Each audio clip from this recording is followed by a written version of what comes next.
Welcome to another session of Ramp Up My Life podcast. We have got an exciting guest for you today. His name is René Baratella.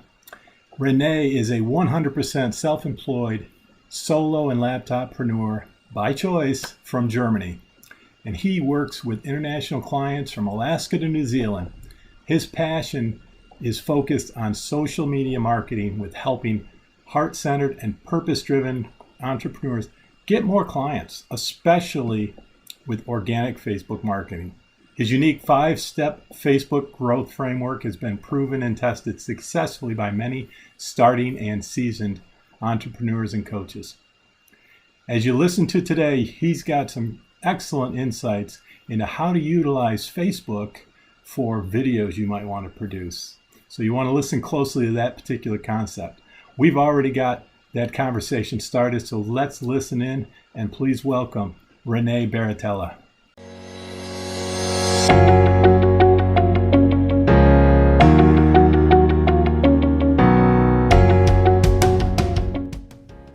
So René, why don't you kick us off by telling us about yourself? Who are you and what are you up to? What do you do?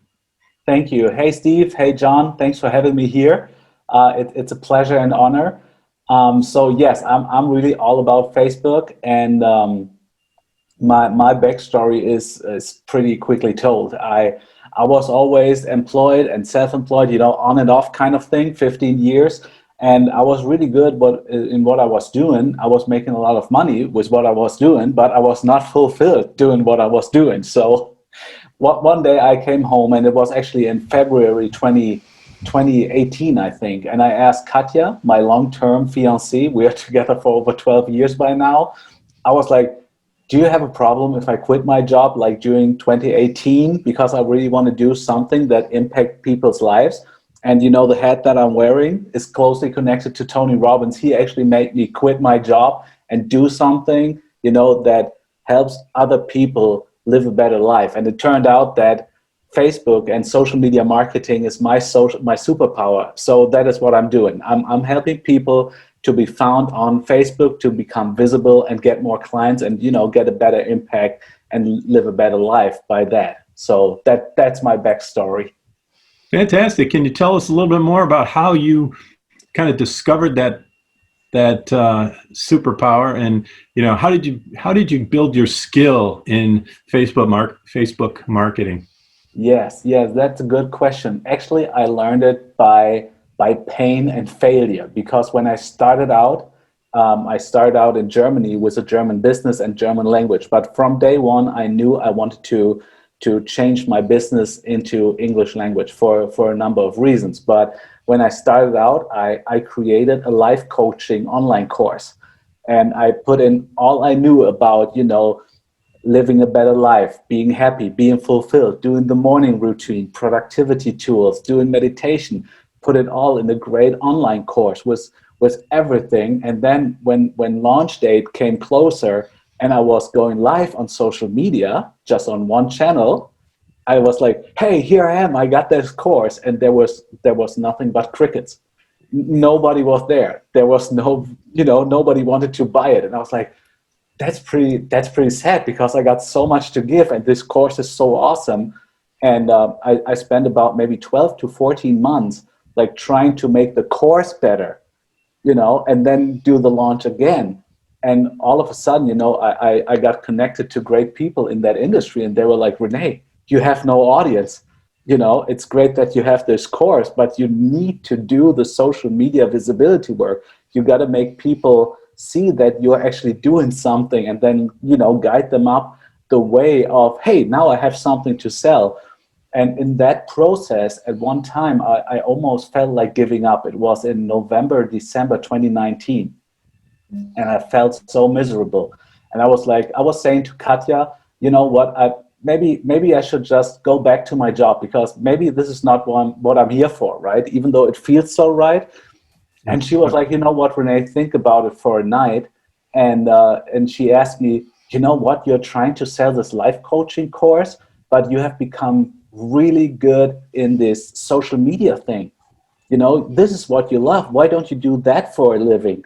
And why don't you do it in English? And I think it was December, maybe 12th or 14th.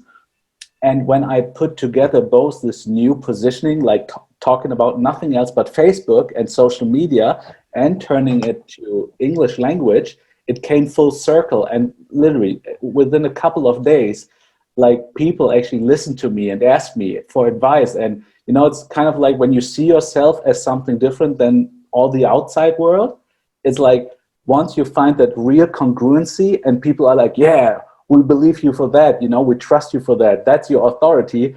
And that is how I found my superpower. Wow, that is fantastic.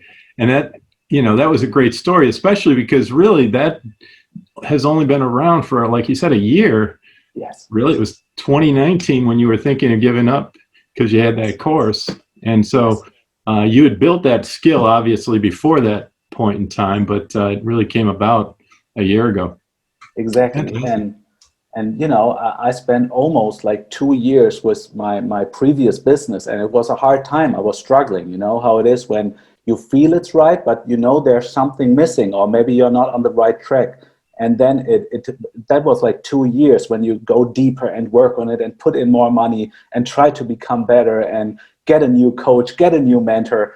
But all of a sudden, when this social media thing came around for me, like the thing that I was called to do, it was so easy. You know, the first money I made literally came within 4 weeks because all of a sudden I was doing what I love to do. And part of it was like that I was teaching myself, but all of a sudden when you notice that it's good what you are doing and people love it and they actually have a benefit from it and results, I was diving in and I was looking for the best people in the space of marketing and especially social media marketing and the whole funnel industry. And I really read and listened to podcasts and dove into there. And it turned out that maybe I can say like 80% of what I'm known about social media comes from Russell Brunson. So it's really, I'm closely connected to that guy for these business purposes.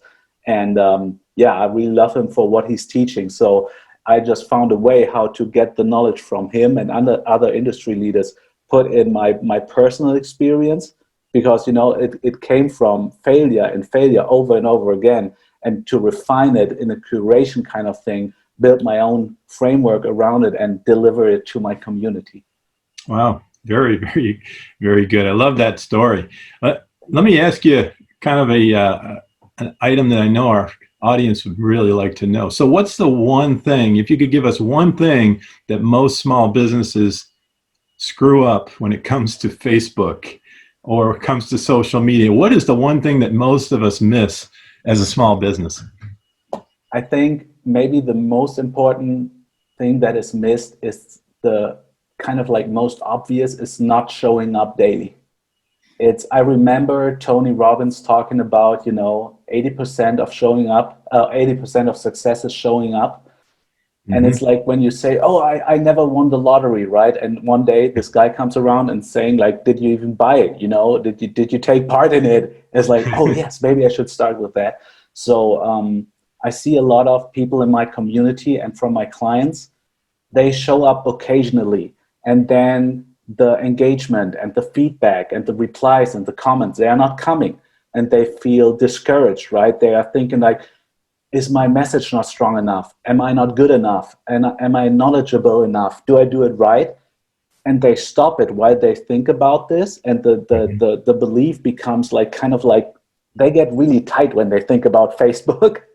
and instead of like saying, screw it, I do it anyway every day, they don't do it. And they wait for this perfect moment to come or the perfect piece of content. So it really comes down on not doing it on a daily basis. Yeah, and I've heard a few speakers talk about how some people want to try to find that viral component of content, and they said you can't create a viral component of content. You got to just create content. It becomes viral by itself. And exactly. So, like you said, that consistent component, and it's not easy to do that on a consistent daily basis, as many of us know. Exactly. Now, is there any tips from our self-serving standpoint that you would suggest for podcasts to make podcasts really help from the standpoint of Facebook? What do you do with podcasts? I don't see that a lot in Facebook per se, and Thought I would ask you that question while we have you. Like in terms of like marketing your podcast on Facebook? Yes, sir. Yeah. Yeah, it's actually, see, there are so many, let's call them shady social media gurus out there that come around with like maybe hacks or tactics that work right now because it's close to the algorithm or the, you know, the artificial intelligence behind each network. But I try to give a good example about evergreen tactics that really work for every industry, every product, and everything that you want to promote. So one of my best approach of, no matter if it's a podcast or a YouTube channel, whatever you want to promote on Facebook, like the main thing to avoid is really say, hey, I got a podcast, click here, go there. Because, you know, the biggest need and desire for Facebook is keeping people on the platform, you know, for whatever reason, I don't care, but they give us this infrastructure and this platform. And if we constantly say, hey, let's guide people away from here, they feel frustrated. I always give the example to my community. Think about it. You have a coffee shop, right? And you have an employee there who constantly says to new coming clients, like, go over there, there's a great coffee shop as well. Go over there and have your coffee there for whatever reason, right? Maybe because they feel insecure of selling things. But when it comes to podcasts, of course, we know all the big players in the industry, and they can, you know, they can say, hey, click on Stitcher or Spotify and go there. That's because they spend money on ads and say, hey, get them over there. And it's because they already have an audience and they have a strong community that will come back to Facebook and they understand it. But if you're starting out, you know, you got to play with Facebook, you got to play with Instagram and keep them there. So my best advice of how to get attention for your podcast without really hacking the algorithm or going against it, because it's leading nowhere. If you start to fight with like Google or Amazon, whatever traffic source you want, right?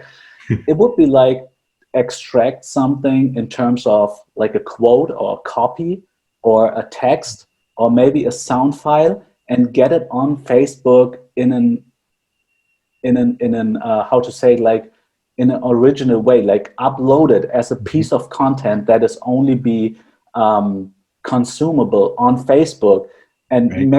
maybe even, you know, if I have a podcast, but nobody listens to it because I don't play it every day. Again, the same mistake, right? I only do it every once in a while, and people expect to have frequent content because they know that it's going to be there. But what could be a real good way of promoting your podcast in a new way would be like, hey, there's like a bonus episode to this podcast, only listenable or consumable on Facebook, right? Because it's like a vice versa teaser, right? They want to learn more, they go to the podcast. But your podcast listeners can go to Facebook, say, hey, this is something where I can only get it here. And I truly believe Facebook will reward you with reach and attention if you do that.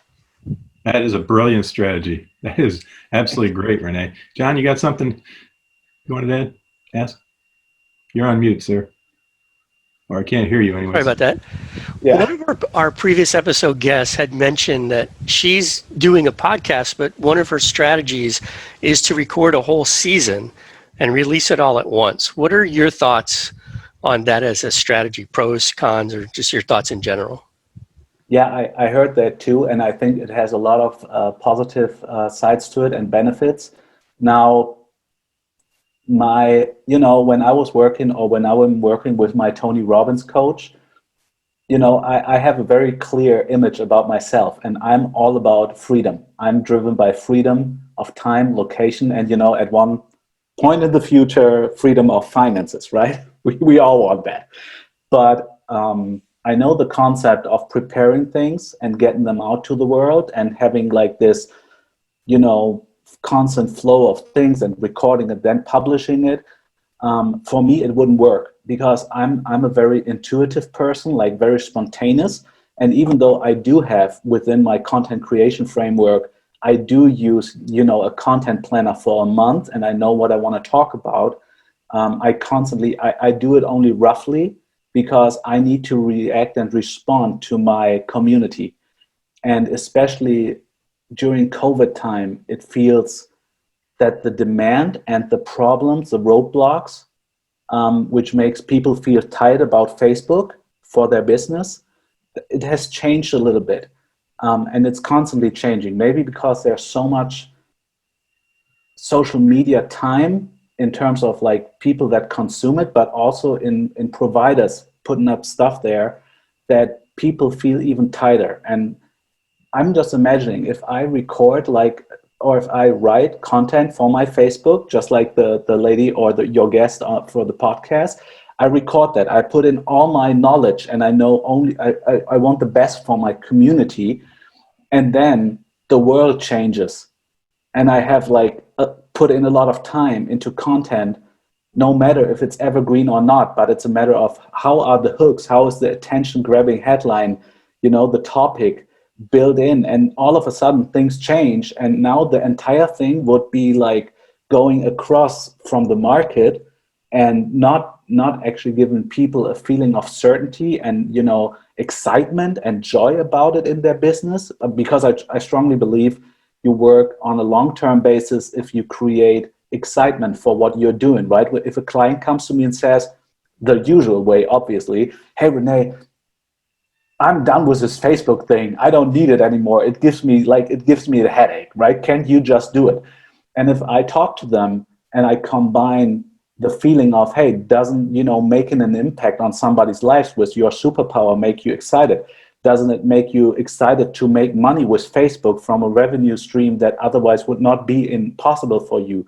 Doesn't it make you excited to generate leads without actually paying ads for it, like using it organically?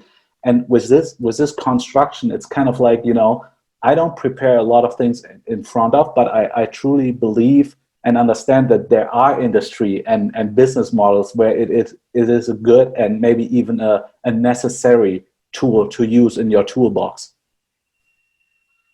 Thank you.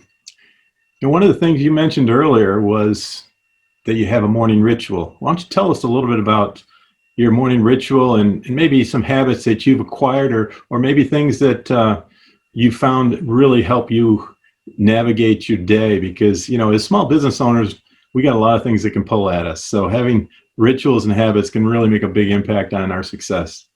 Exactly. Yeah. Thanks for asking that. And maybe this answer takes a little longer, because I have to start in the beginning, because I don't want to have I don't want to have listeners saying, oh, René's doing that and it made him successful. The time will not be enough to share everything about this. But I started out just like everybody who first gets a morning routine in this space, right? With having a journal where you put in your gratitude thoughts, like what 3 things are you grateful for in the morning? What 3 big major goals, like when it comes to productivity, do you want to crush that day to have that focus? And what one thing maybe you can do to help somebody out for free, right? Giving somebody a free cup of coffee, leaving the change on the table, opening the doors, saying something positive about somebody. And I took the time in the morning, like, 10, 15 minutes, it's not a lot. And I sat down with my journal and diary and did that. And at night I came back to it, what went well, what do I want to have more? And but during the time has changed. I found out that it was not the best routine for me. So I tweaked it a little bit. First of all, I took it from using a book into using an app, because I'm all about, the digital lifestyle, so to speak. So I have that everywhere. So when I go someplace and I lost the book, or I missed taking it with me, I felt so miserable, because I was like, dang, I'm doing this for 400 days in a row, and now I'm going to, I don't know, visiting my parents, like, oh, I lost it. Now the whole day is going to be ruined, right? So I took it and made it into an app, or I use an app. And right now my morning routine, because, I'm living for this social media lifestyle, and I'm that's like me. That's why I can constantly talk about it, right? If Tony or Dean or Gary Vaynerchuk wakes me up 2:00 in the morning a.m. saying, hey, René, I have 100,000 people waiting for you to talk about social media, I will not be, too nervous, and I will know what to talk about. So my morning routine is very simple. I get up, I get coffee. Unlike, I'm a believer in coffee. I love it. So, and I don't do meditation, but I jump in. Yes, right. I was about to have myself a cup of coffee too, but I already had too many today. So I get a cup of coffee, and then I really spend about 2 hours engaging with my community on Facebook. That's really what I do. Of course, I have a little, the gratitude journal, and I'm planning like heavily. I still have like a book planning thing, for tasks the old-fashioned way. But I truly believe if you connect, or if you don't disconnect, like the thing, like the morning routine and the mental work from your work and your passion, but if you combine it, maybe that's the reason why things work out pretty well for me.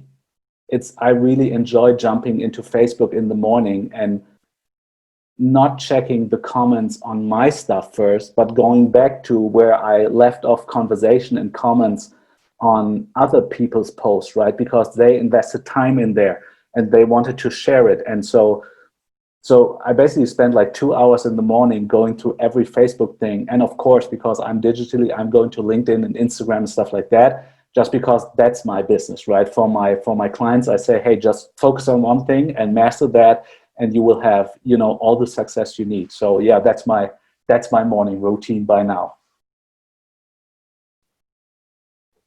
Thanks. Can you tell us a little bit about, maybe your journey as far as you became a business owner?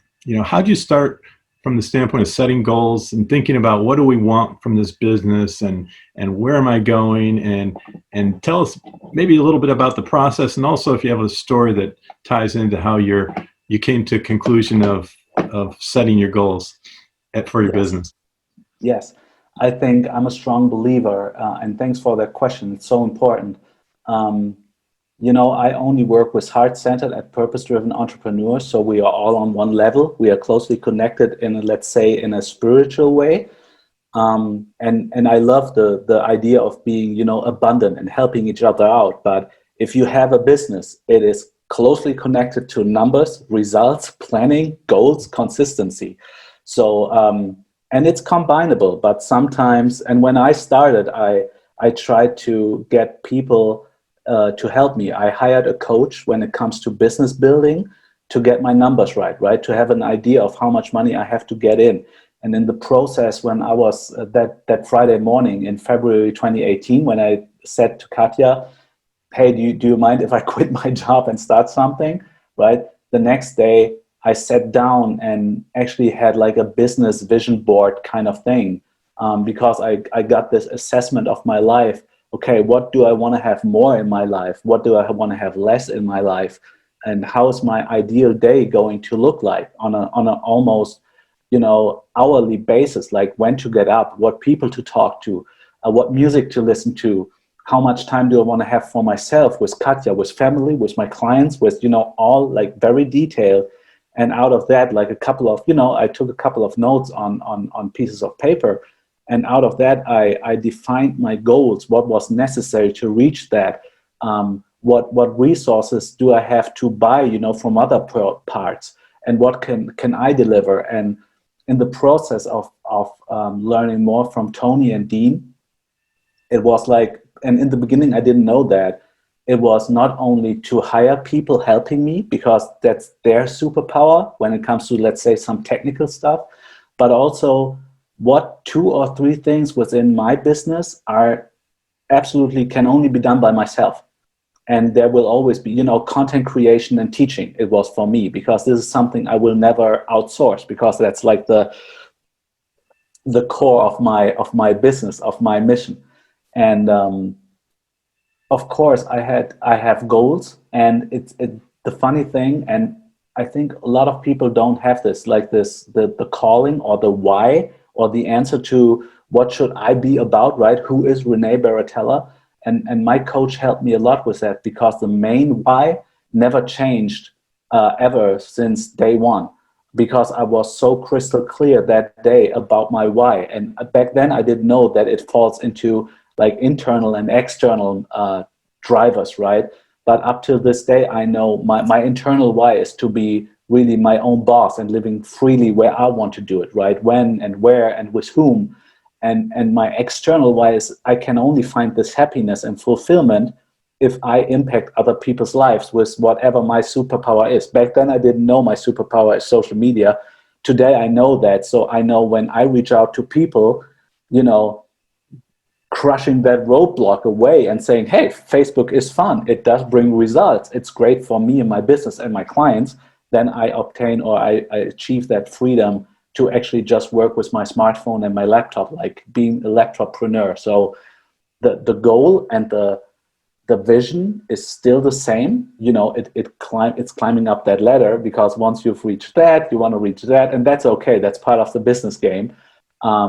But the approach and maybe the vehicle have changed numerous times until I really found the thing that kind of gets me to my goal in a very certain way. There are still, you know, things coming from all sides and changing up, but if you pretty much know that one goal that you're running after, you're in pretty good shape. Very good. Very good. I guess I'm going to ask you this. I'm just curious. Do you do any marketing outside of Facebook? I mean, do you promote your business in, like, one of the things John and I do occasionally is networking meetings and things of that nature. Do you do any self-promotion outside of Facebook? Yes, but only on social media and business platforms, like only digitally.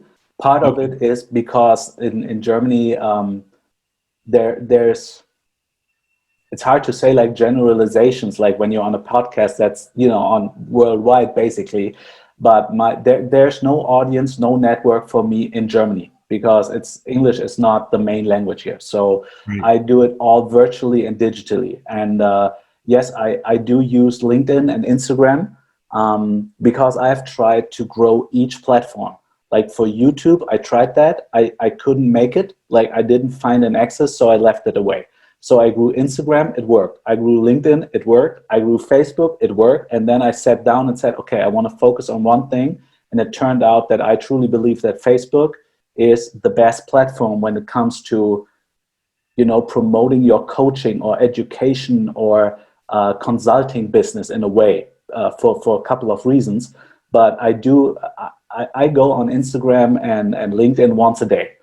Not always with the same content. Sometimes I switch it up, I repurpose it. But I feel I need to be there because I'm a digital marketer. Now, if I would be like a life coach or a fitness coach or nutrition coach, I would only focus on one thing.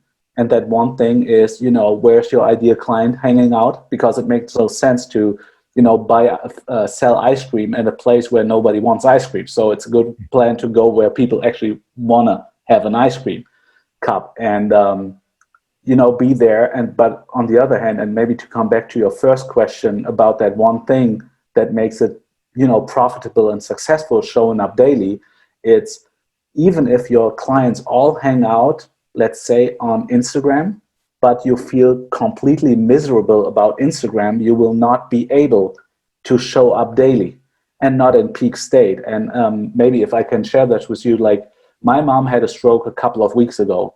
Thank God she's all good now, like everything is good. But that day that my brother was calling me, because we're living like a 6-hour car ride apart, the day that my brother called me and said, hey, mom had a stroke, she's in hospital, you cannot talk to her, right? I was not in peak state. But my content planner said I have to do a live video in one of Dean's groups in front of 120,000 people. So if I would be comfortable showing up with the medium Facebook, I would have said, you know what, any other day, but not this day. But because I am so comfortable with the platform, I chose it, that one. I tried it all. You have to try them all. And I was comfortable with it. And because I was doing it daily, and you know, the repetition is the mother of skill. It's like going to the gym, right? I could go on there. I didn't have to pretend I was happy, but I went on there. That's the biggest step, right? When you think about your mom is in hospital, you cannot reach her, but I went on there. I hit live. I took a second and I was like, you know what? I wanted to share a really great story with you, but let me start out with this one thing. My mom just got hospitalized, so please apologize if I'm not in super happy state mode. but I'm here, and I'm gonna, be a businessman and do this and talk about it. So yeah, that's the story for that. Wow, wow, that's a powerful story, and that goes to that talent that you have in that medium, and it kind of also kind of filters into our mindset discussion too. It's that component of having the right mindset when you go about and do things. I guess one of the things you mentioned was peak state, and Tony Robbins mentions that, and Dean Graziosi talks about being in the right state of mind, and so on. How do you have an approach or a process that gets you into peak state? Is it just a switch in your mind? How do you get to peak state so you can perform your best when you're going to be on the Facebook Live? Yes, it's a great question, Steve. And before I started working with my Tony Robbins coach, I would have said, I don't know, I'm just doing it, right? It's just a switch. But luckily to him, he showed me like the mechanics that are behind that, for me at least. And for me, it's very simple. And let me share two approaches to it. One, like the Tony Robbins approach, it's working for me, but I found out it's way easier for me and what I was doing for the past 40 years of my life, because I was always an optimist. I was always looking for, okay, what is this teaching me? Or if somebody comes at you in a bad manner, it's like, okay, maybe he had a shitty day, right? Oh, sorry for the cussing. But, the one thing that works for me always to be in peak state is being grateful. You just have to turn on the TV, the radio, and you see what's going on in your neighborhood, in your country, on the entire planet. And then you look around yourself and you have a roof, right? You're sitting here talking to you with a Zoom call, you have water to drink, that gets me into peak state instantly.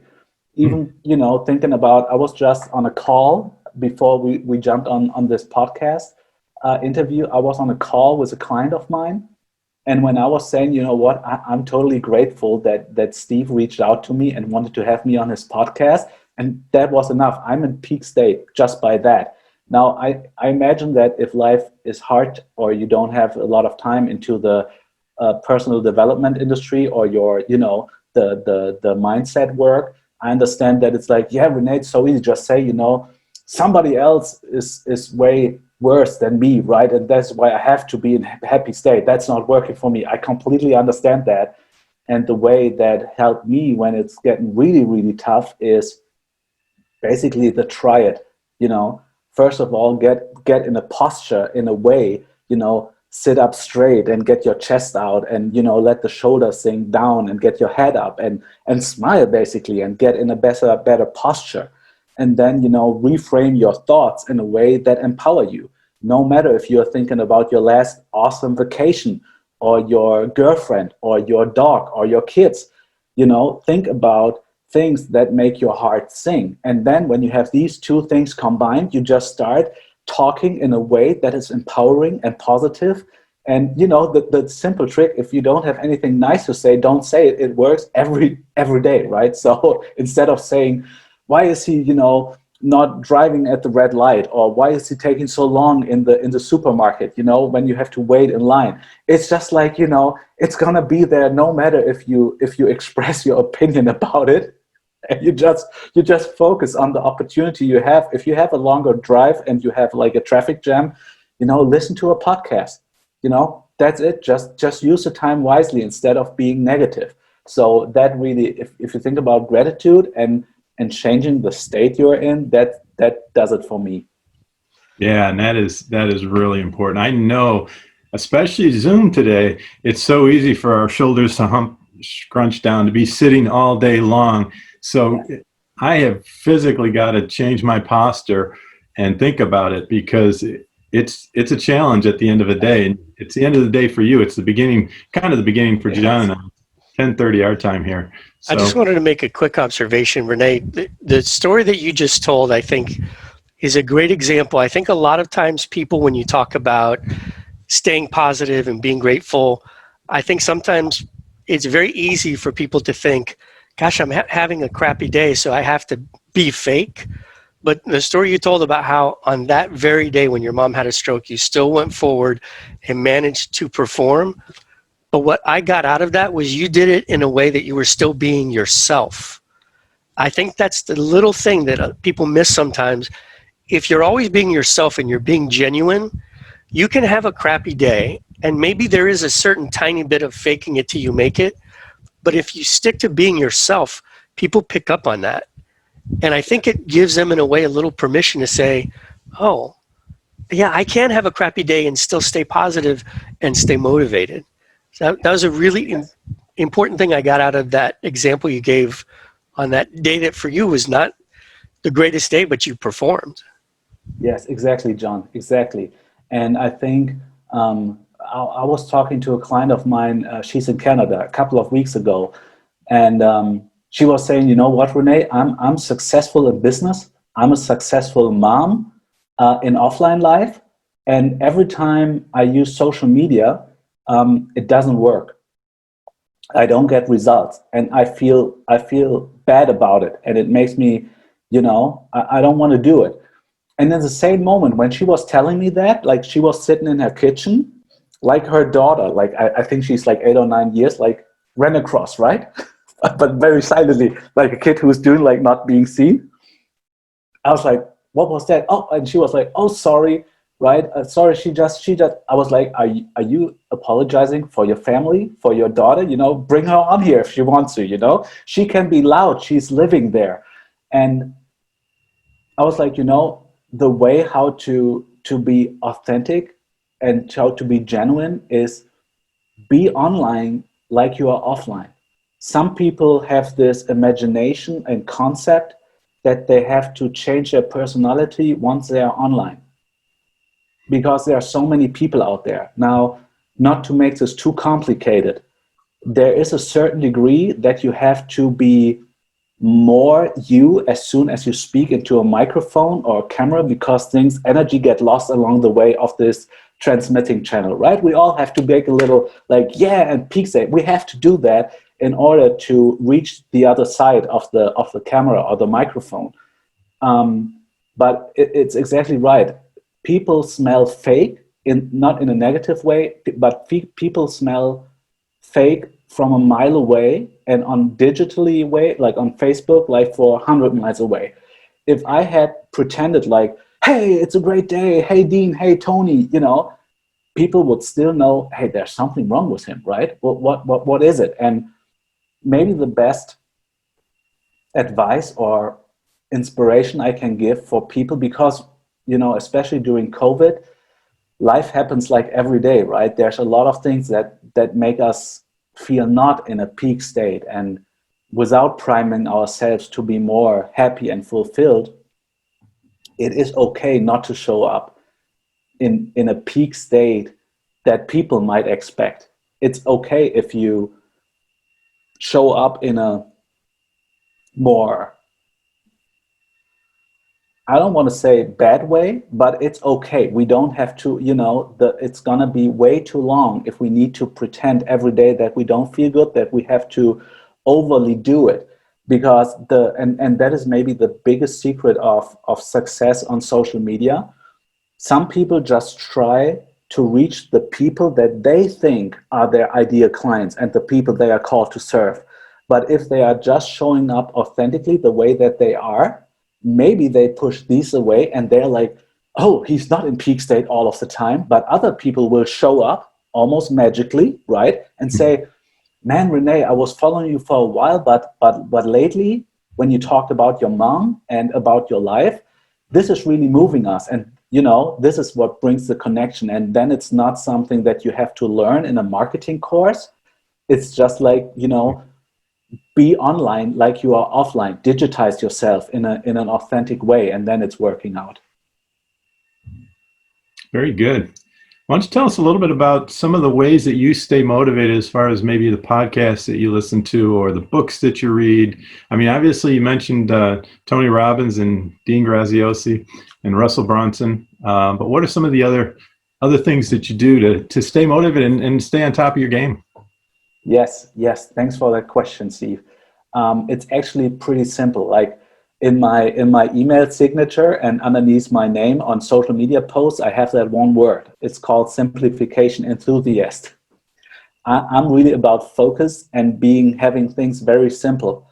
I spent a lot of years consuming and learning different sources, and one day I was kind of like introduced to a book from Eckhart Tolle, and I think it was like over 20 or 25 years ago from my mom.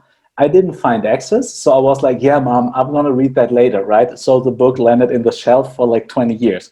But like maybe 4 to 5 years ago, when I had like a couple of struggles with my work, and when you feel like you're not satisfied and you get angry and you get nervous and other things, and I found that book, right? Not by accident, of course, because I strongly believe I was supposed to find it that day. And Eckhart Tolle has an approach to life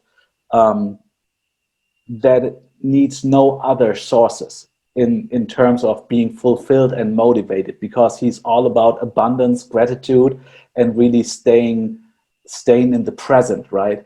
And once you read that book, it's like, okay, that basically answered all of my questions. So up to this day, I'm kind of like, I'm fired or fueled by his messages. And and Tony and Dean and Russell added wonderful aspects to that journey as well. But if you ask me, like, what keeps you motivated, that my internal why and external why keeps me motivated every day.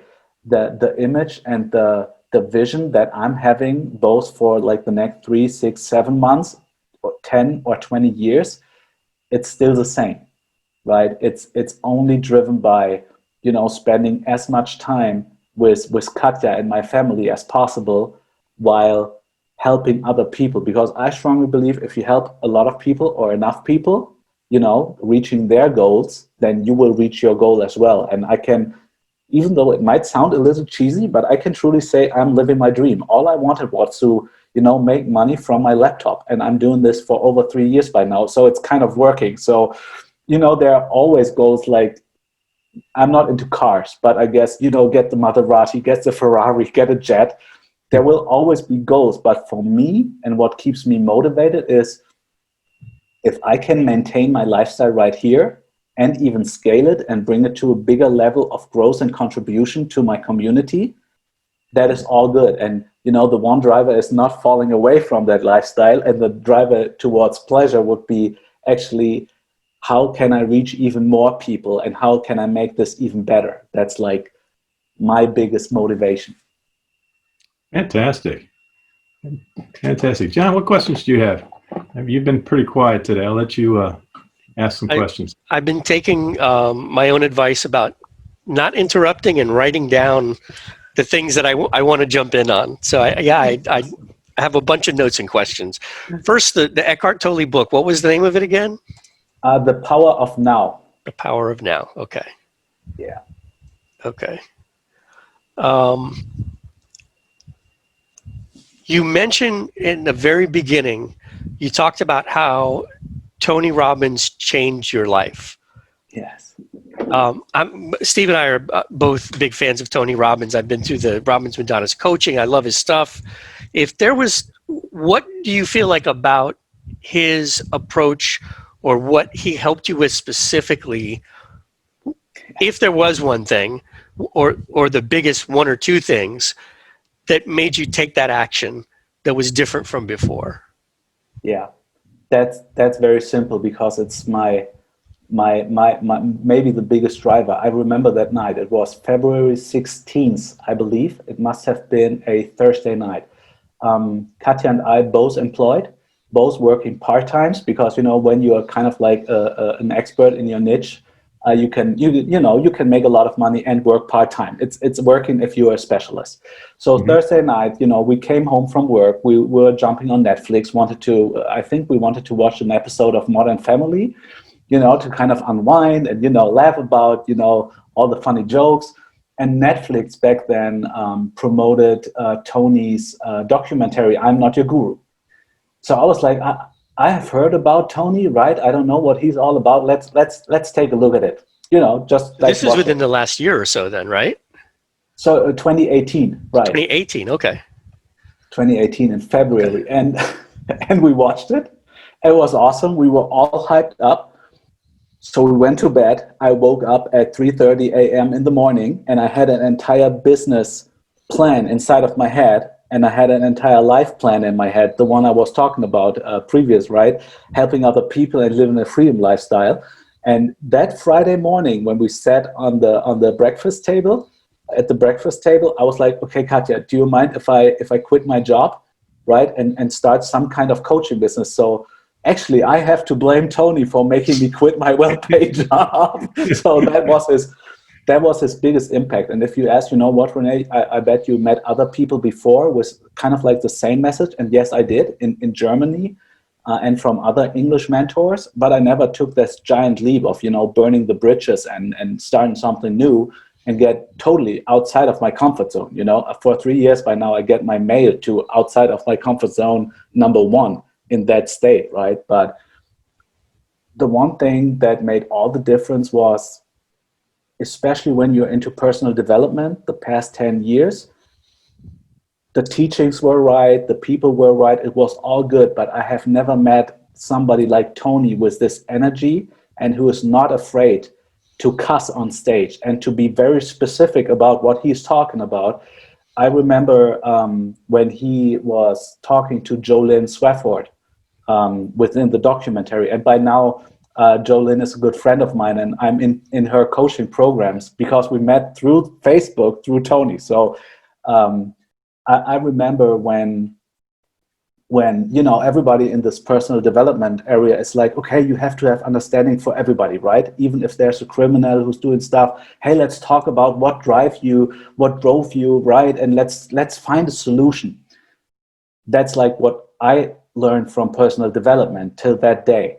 And I remember when Jolynn was interviewed in that, I think it was Date with Destiny or UPW, and she was sobbing, right? Because her story being in, you know, basically gang raped in high school back then, you know, she was Is this the crying. Brazilian young lady? No, it's she's from Texas. She's Okay, from Texas. different. Okay. Yeah. And she was crying. And Tony, of course, as well. The entire, everybody was silent, right? And you would expect like that Tony says, you know, but he was very specific. Tony said, you know, if I got into a room with these guys, they would not come back out alive because like I'm 6 foot something tall. They would not leave the room after me. And that changed something within me. And I was like, you know, that guy, he's like, you know, there's nothing you can talk about with people who are doing stuff like that. And it is okay to say that these people should be, you know, called to responsibility and get some kind of punishment, whatever it is. You know, you cannot say, oh, karma will take care of it. No. And I was like so impressed by this guy that I was like, okay, I'm gonna quit my job. I want to do something like he's doing, you know, by being very disruptive with your words, with your actions, and actually make people think, right? And when they open up and think and they're like, yeah, that's a good question, I don't have an answer for that, right? And fill that vacuum with kindness and love and positivity and not more doubts, right? We don't need more doubts. We don't need more negativity. We don't need more ego drive. What we need is unity. And up to this day, this is something that inspires me daily to do what I'm doing. Even sometimes it's working well, sometimes not so well. But if I come back to these roots, this is what keeps me going daily. It's powerful. You mentioned a few times that you left something that you were doing very well at. What type of work were you doing before you made this shift? Actually, it has nothing to do with social media and personal development. I was working for a private banking company over here in Germany. Like I think one of 2 or 3 companies who are allowed to set up like ATMs, right, and fill up with their own money, because in Germany that's usually a bank and federal kind of thing. So there are 2 or 3 companies doing it privately, and they got the license from the government and stuff like that. So it's a lot of technical things, and they had a division of where business owners can put their money in safes, like intelligent safes. So you put it in, it's counted, and they get it transferred to their bank accounts and all the technical stuff. And back then, when that first came into Germany a couple of years ago, There were not a lot of people who really had this project management and view on top of it, like from like 30,000 feet above, but also to the tiniest screw inside of these safes, right? And the technique so I was working there, you know, dealing with money, with technical issues, with a lot of like compliance and legal stuff and all that stuff, like from morning at, I don't know, 7:30 till 6 o'clock at night. And I was doing a great job, right? I was making good money. But when you come home and you're not doing what you are called to do, and if you don't know what you are called to do, that ends up in leaving you, you know, you're losing energy. And, Yes. you know, it was like when Katja and I sat down at night, I always needed like a couple of minutes, sometimes even an hour, to get back in a state where I can respect Katja in a way of how to show up in a relationship, right?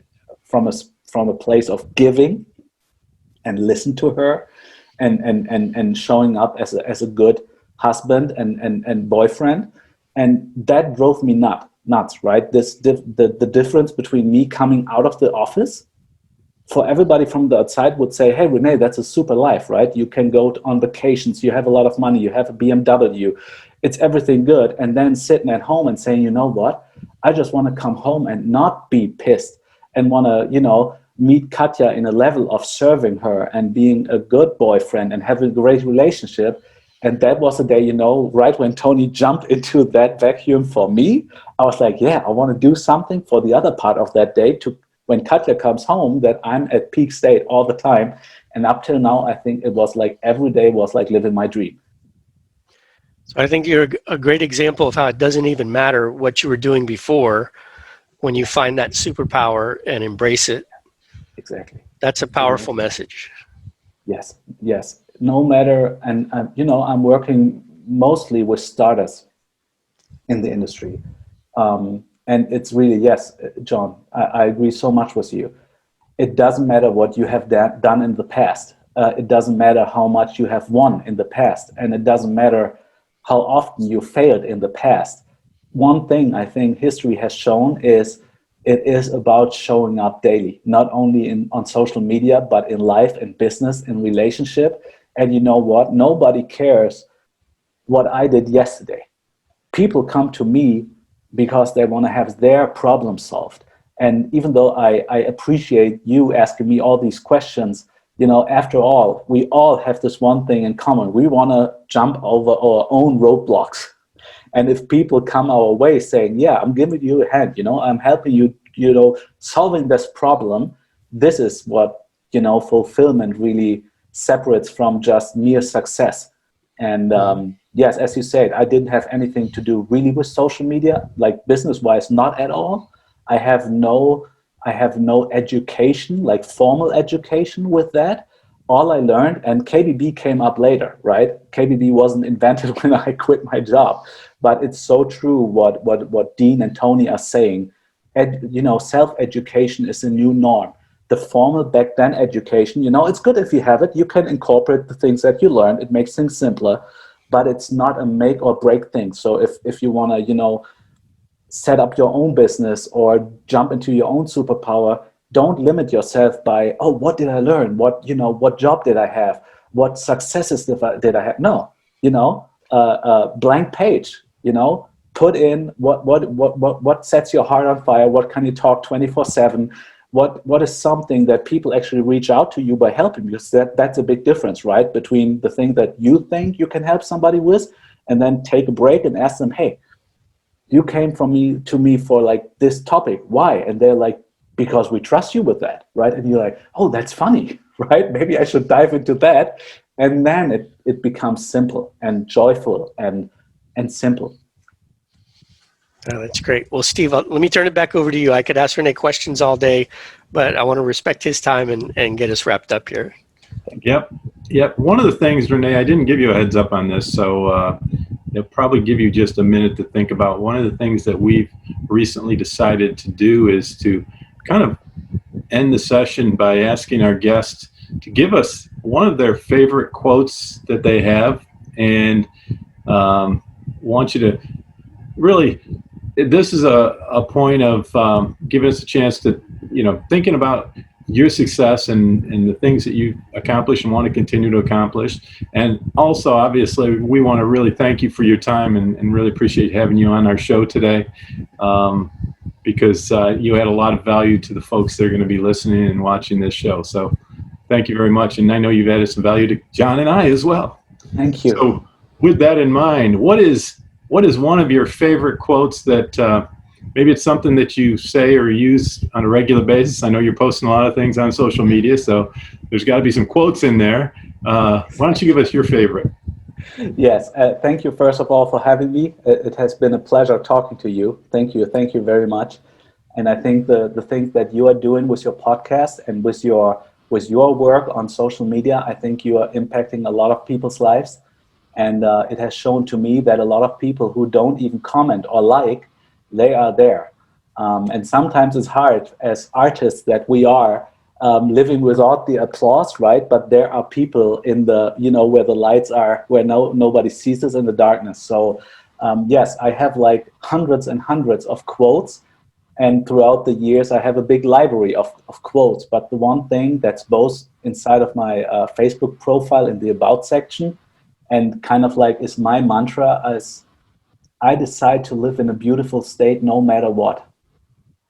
And this wraps up everything for me because it contains that I decide where my life is heading to. I decide about my thoughts, my action, my posture, my decisions, and I really do live in a beautiful state, both in mental and, the Germany is a beautiful state with so many things. But, even if you set me, I'm not really into winter time. So if you set me in the Antarctica, maybe where it's cold, I could still live in a beautiful state because I think,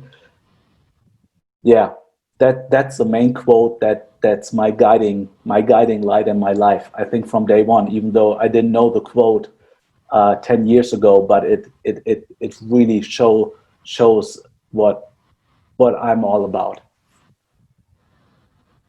Thank you very much. Now, do you know who that quote is attributable to, or is it attributable to René Baratella? No, it's from Tony. It is, Tony. Okay. And I think, I don't know when he said it or in what connection, but I was blown away when he said it first. And you know how things are when you listen to them, but you don't recall them right away. But then after weeks or months or even years, you go back and you open the book and you're like, I decide to live in a beautiful state no matter what. Hell yeah. And I was like, yes, yes, even if the thing with my mom, the business, no matter, we all have things that are not turning out in a way that we expect them to happen. And, that expectation kills our happiness. But if if everything goes wrong, we decide to live in a beautiful state. So this really helped me a lot. Well, thank you once again. This has been a fantastic opportunity to get to know you, and love the contribution you made to us today. Thanks.